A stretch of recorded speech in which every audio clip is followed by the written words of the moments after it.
Okay, Happy New Year. We've got the Happy New Year action going on. So, this is season 8, episode 3 of Mostly Hairless Apes. This is Dr. Gene Mesco talking to you from the Evolving Church of Science, recent convert. Maybe I'm an old convert and I didn't know it. Either way, trying to move ideas forward, give us better ideas to work with. Because ideas are humans' best tool to deal with reality. That's what the Evolving Church of Science tells us. Other religions that have formed other churches very often want you to stop thinking. And that's the opposite of what's going on in science. That's why science needs to be the new belief system. Because I think it could actually build all the way up to a global civilization if we all accepted science, the reality of things.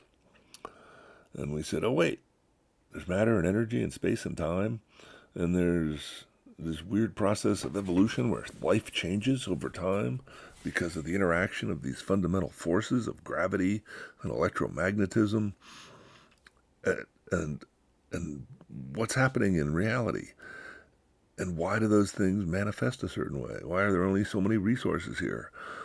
Well, and then we start answering questions like, oh, well, the climate, the plants, the animals, the human organization systems, the fundamental properties of civilization that we've evolved over thousands and thousands of years either work well for you or they don't. And the ones that work better persist, and the ones that don't work very well either get modified, get mutated, and evolved. And we evolve things by artificial selection, which is humans thinking about stuff. Because guess what? If we don't think about stuff, if we don't bother to think and activate this process that I use to describe artificial selection, which are all the processes and changes that are made because of human ideas that have been gathered together and that are continually generated, then we're subject to natural selection. Then we're going to respond to feelings and emotions that are driven by hormones that are the same in most other mammals, and even down all the way down to reptiles and other animals. Because we share an ancestry.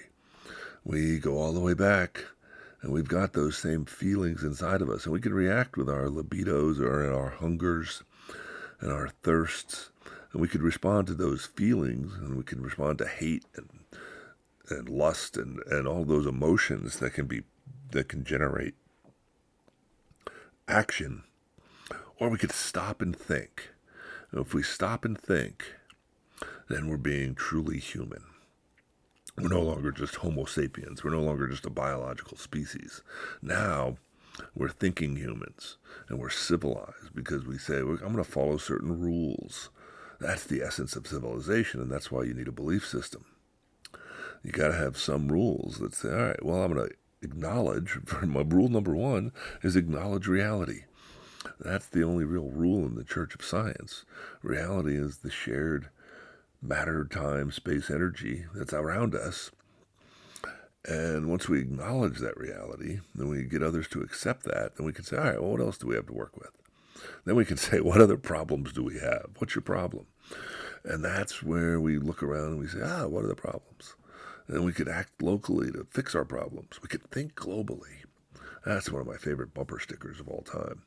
Think global, act local. We can only act within the range of our available resources. We all have a finite capacity to do work, and that's what physics tells us. So how much work do you want to do? Where do you want to direct the efforts of your work? That's the decision you make as a thinking human, and that should be based on your personal moral code, whatever it is. And what all we can do as a civilization is say, oh, we approve of that moral code, or we disapprove of that moral code. And that'll make you a citizen in good standing or something else. Whatever we choose to define you as, an outcast, a them, the other. Because within the Evolving Church of Science, all we want to do is say, Oh, are you working on a problem? Are you fixing something? Are you making something better? Are you making something more beautiful? Are you making a better widget? Are you building a better mousetrap? What is it? What are you processing out there? And for me, that's my goal this year. The whole New Year's resolution thing is a really nice reset. I mean, an annual cycle, if you think about it, is something that is a nice placekeeper, a nice place marker that we've evolved over the years. We could talk about the Common Era. We could talk about AD and BC. We could talk about BCE. We could talk about the Gregorian calendar versus the Julian calendar. We could talk about the Chinese calendar. We could talk about the Mayan calendar. Humans have been figuring stuff out for thousands of years. And I think, as much as I think we want to shoot for the target of weirdness, which is part of my problem, because we'll get to weird on a separate episode, I think, or maybe I'll hit it later today. But where should we be working towards? We should be working to build a better civilization. And for me, though, as I'm finally getting over the retirement thing, I am pretty comfortable at the moment. Got through the holidays. Holidays are always wacky. I will state for the record, we solved one problem with my mother-in-law, and that's a separate issue. But that's a big question. Mom is 87, age 1930. It's November, so November birthday. So she'll be 88 this year. Yikes! Is that right? No, she'll be 80. She will be, oh my goodness, 89 this year. And she'll probably be around for a few more years. Her mother lived into her 90s. Her father made it into his 70s. We won't get into genetics and environmental stuff. But she's obviously got some longevity alleles within her genome. And so she's out there. But we've had to shift into modes of caring for her. And luckily she was rich enough in our modern world to be able to pay for a fairly nice assisted living. As my children threaten me with not being put into a nice home, I've decided to get active. So that's my New Year's resolution. I'm gardening. I'm staying active. I'm walking. I'm trying to get some of the fat off. And it's a slow process, but I'm regrouping. And this is part of my regrouping therapy. I've told everybody out there before, whoever might be listening, is I've got an interest in making things better. That's why I shifted into teacher mode. I tried to be a good teacher. I don't know if my students will have to be the testaments for that. Whether I taught anybody anything useful down the road, we'll find out. We'll leave that for the historians, if any bothered to be of interest. But what I want to do today is talk about the fourth turning, or the next mode of, basically an evolutionary node. So I've adopted the role of social observer. This is one of my hats that I'm wearing this year. And I just want to take notes. I want to collect data. If you've been listening to this podcast at all, I've espoused a variety of ideas about civilization.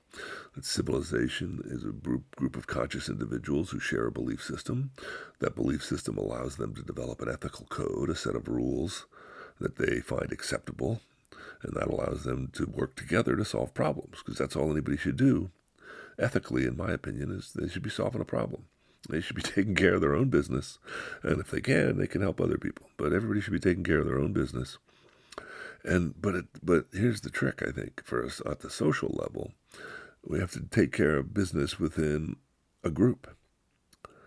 And because our modern societies have never fully embraced the idea of life history and the human lifespan. Average life expectancy in the Western world right now, it's about 80 years old.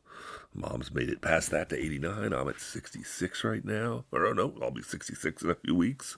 This is my Route 66 journey. And at 66, I'm functional. I can still walk around.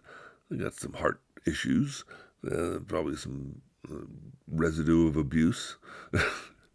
But I've enjoyed the ride, and now I want to keep it going. Got a couple of vacations planned this year, and some nice stuff to look forward to. So I got stuff to keep me going, and so I want to do that. That's my problem right now: is getting in shape, getting better health, consolidate a few financial issues. I got issues. I got things to do. And just take care of the family, and it was really nice seeing family members and being pranked. I did it. Being pranked means people care enough to fuck with you. They wouldn't go through the effort otherwise. So, tip of the hat to everybody from Christmas Eve. Whoever was here, the 15 or so of us that were here for Christmas Eve, I think there were 18. But it's all fun and games. Nobody lost an eye, so it's all good. And so, what's next? What's my problem? Like I said, I'm doing that. But being a social observer, now I can think globally. I can act locally. I can work on my fat belly, work on the house, work on projects. But also I can think globally, and I can think about what are we looking at right now. 26 will be an interesting year, because I think this actually is a crunch time. We have interim elections here in America, and we have a guy who wants to be king. We have the terrible tangerine. We have the marauding mango. Whatever you want to think of number 47. Here's something. Here's an observation that I hit on with number 47. When you stop and think about him, and you talk about him with anybody else, any other rational human, and you try to understand what DJ was doing, and you go, why did he do that? Why did he invade Venezuela? What the fuck's that about? And you go through the rationale. Like for Venezuela, you want to say, well, it's about the oil, obviously. Bastard wanted more money, or people around him wanted money. And they said, yeah, this would be a really good idea. Those bastards went all communist on us. They went all socialist on us. And they nationalized the industries that we'd gone in there and built up. Because they apparently didn't like whatever the profit structure was for their oil being pumped out by American corporations. And they didn't like the deal, so they said, fuck you. And they kicked the American companies out, and they nationalized the oil industry. And so, I don't know anything about the drug charges. Drugs, I think, should be legal, so that's a separate issue. So, for me, ethically, the drugs are a non-starter. But to invade somebody else's country and kidnap their president, it's pretty unethical, in my opinion. It's not something one civilized nation should do to another. But they're going to harvest a bunch of oil. And some fucking rich people who own oil stocks and have roles in oil companies are going to make way more money.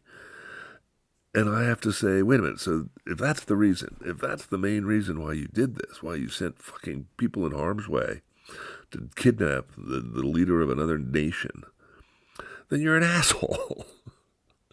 And that's, unfortunately, where I get to whenever I think about what Donny Boy does with the Don Road doctrine, or whatever other shit he makes up. You go through the process and you think, what an asshole. How do you buy a casino? How do you run a casino in Atlantic City during the early days of legalized gambling on the East Coast, after Vegas had the monopoly for so long? And Atlantic Jersey goes ahead and says, we're going to build this. And Don goes in there and buys all the big casinos, and he can't sustain them. He goes fucking bankrupt. He went bankrupt running casinos. The stupidest mobster can do better than that. But Donnie's an asshole. So he leveraged it out, and he does whatever he does with the Russians and international stuff. And he makes money. Sure, he makes money. But here's why I think Donnie's an asshole. Because he makes money, and he didn't do anything with it. He just pisses it away. He just makes fancy gold curtains and gold toilets. It's all about him. It's all about making it, and then he just picks on somebody. He makes himself feel better because he's never looked in the mirror and liked what he'd seen. That's the challenge in life. If you can't look yourself in the mirror, if you can't face up to who you are, honestly as possible, and say, hey, this is what I do for a living, and it's what I have to do to get by, and I'm okay with that. And if I'm making a profit, what am I doing with it? And if I can make more of a profit, what am I doing with that? And you have to keep looking yourself in the mirror every morning and go, is that okay? Is that an okay thing? Because you have to have some sort of code. You have to have some kind of moral code. And if the moral code is just, I want more and fuck everybody else, then you're an asshole in my book. And as far as I can tell, that's who Donnie is. He's a fucking manipulator. He's extraordinary. He's an excellent con man. He's an excellent salesman. He's a fast-talking, amoral, unethical asshole who doesn't give a shit about anybody else, and he'll smile and be nice as long as he figures out it's something to his benefit. And that's who the fuck he is. And that's the real problem, because the rest of the world is going to say, fuck you to America. We're allowing this asshole to fuck with shit all over the world and throw out threats and go out and do stuff. And the rest of the world's going to organize and say, fuck it. And what are the worst case scenarios here? He pulls us out of NATO. He pulls America out of NATO, one of the longest standing alliances we've had. And we sever ourselves from our European roots. The Europe's going to say, fuck you. They'll organize themselves and they'll keep doing what they're doing. Other countries are already doing it. If you're not aware of the BRICS phenomena, the Brazil, Russia, India, China, Saudi, they've all met up and talked about currency issues.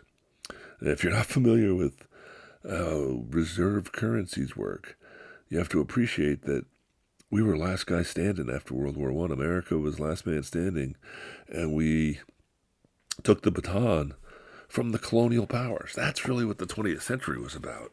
The 20th century was the culmination of 500 years of science. Science begats technology.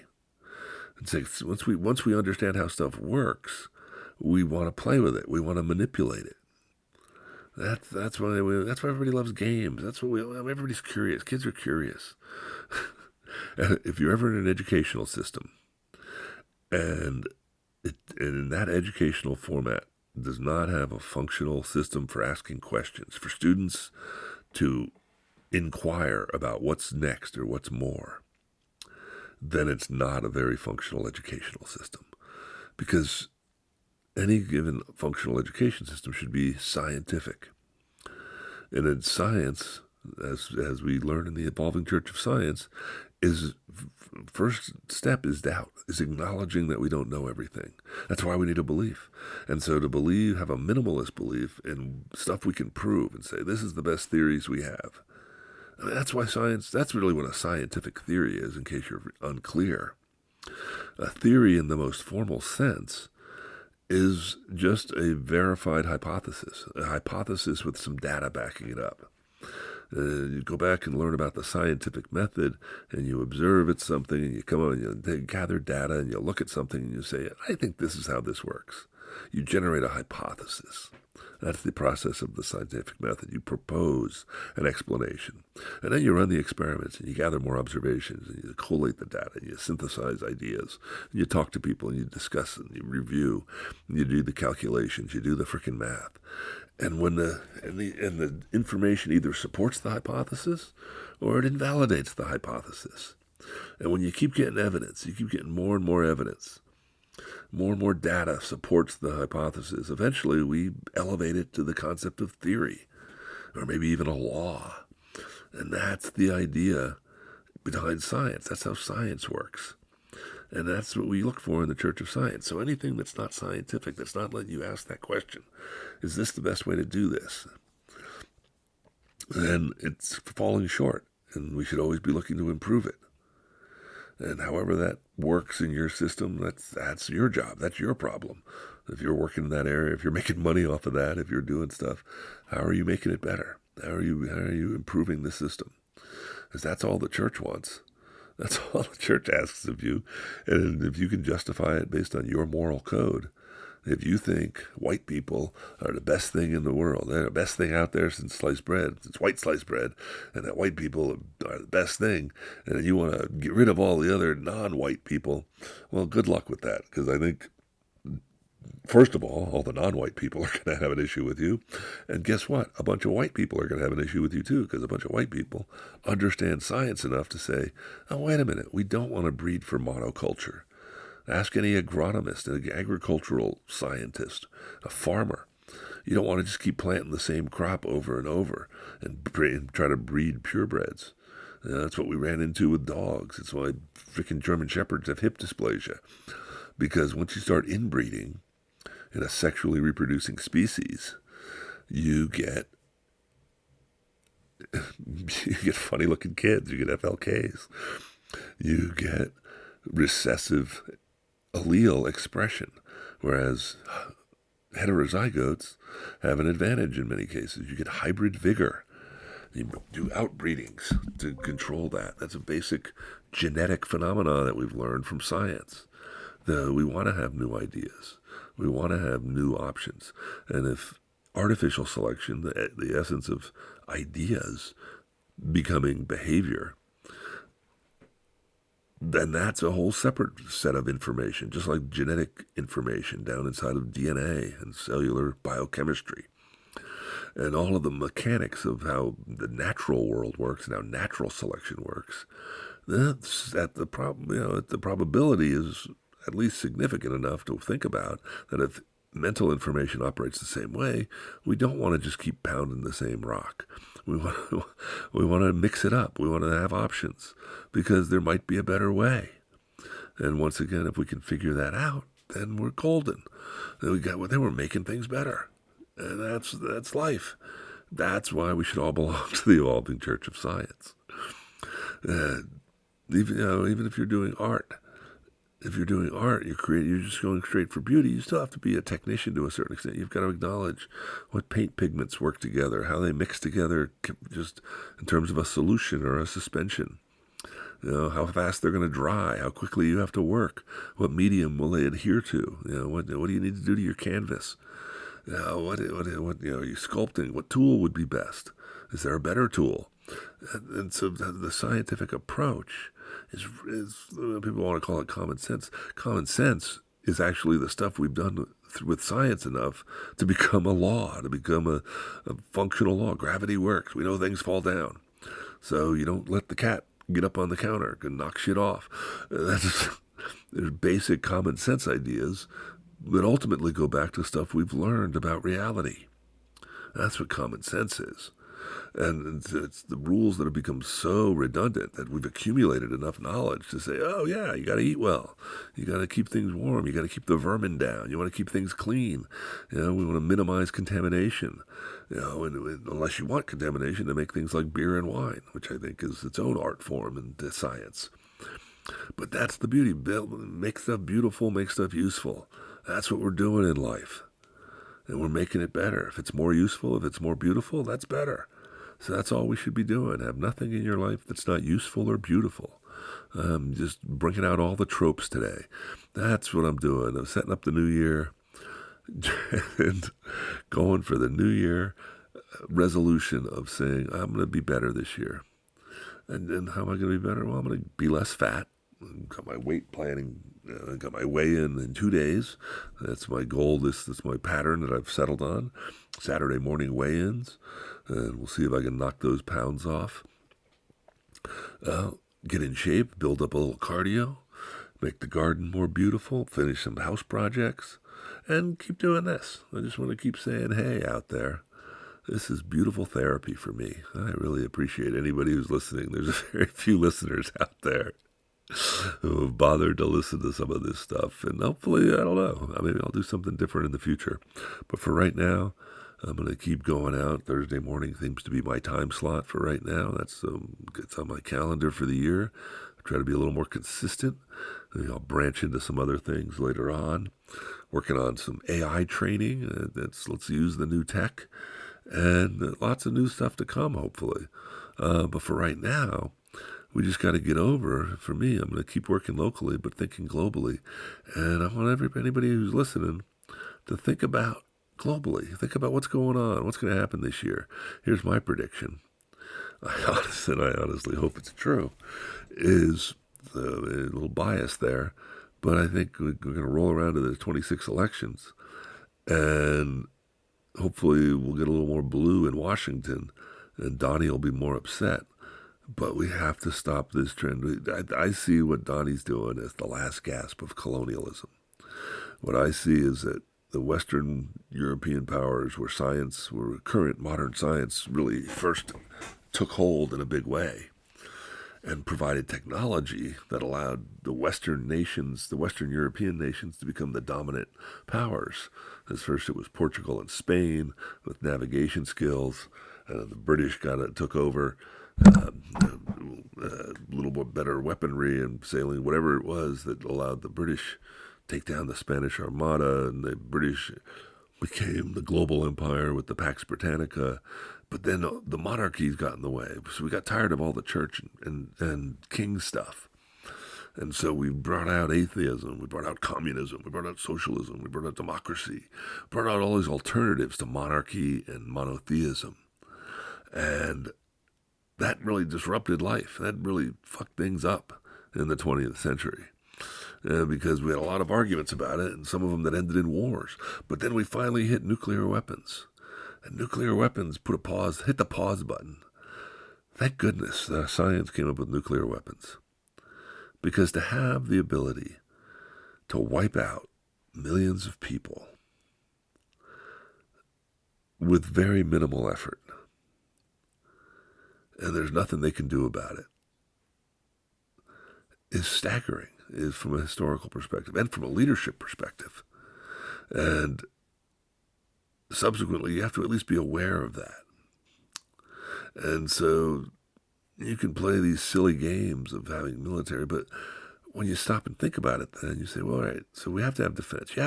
I think a civilization that you're not willing to kill for is not much of a civilization, because ultimately, when you embrace the evolving church of science and you have belief in science, you understand that you're going to die, that nobody lives forever. And the best thing you can do is be part of the threads that weave the tapestry that is your civilization's history. So I consider myself an American now, but I'd really like to consider myself an Earthling. I would really like to just be an Earthling. And because I would like us to have a functional global government but just all I want the global government to do is make sure there's a decent distribution network so everybody can get fed, that everybody can be housed, and that we can all travel and see each other and talk about stuff and make more food and play more games and build more useful and beautiful things and go explore the cosmos. I think that's what we should be doing, instead of all this fucking crap. And that's where we get weird, I said. Weird, not in the weirdness sense, although that's awfully fun. Weird as in the sociological, with capital letters, and the acronym for Western, educated, industrialized, rich, and democratic. And we build a global civilization based on the principles of everybody has a say who's an adult. And we're rich enough to take care of our children and take care of our elderly and our sick, the 3% of people who have congenital defects. And those people we're rich enough to do that. We're industrialized. We have all the tech we want. We've got a global internet system. We've got transportation networks. We build up enough industry. We're all educated enough to understand this. And that's the Western model. That's really what we're fighting over. How many resources get distributed to allow people to have that Western way of life that we've evolved? Everybody wants HVAC systems and fucking food and transport and holidays. That's all we want. We just want to get this to the social level where everybody's got it and we're taking care of our ecosystems and we're not polluting shit anymore and we're sustainable. Then we can focus on some other problems. Then we can decide, are white people better than other people? Or is homosexuality such an evil thing? Whatever stupid shit you want to argue about. We can argue about that stuff all day long. We'll have conferences and meetings and make movies and do art and do tests and experiments. And we'll figure out all that stuff. And you'll take that information and do whatever you want with it. But let's stop the fucking stupidity, please.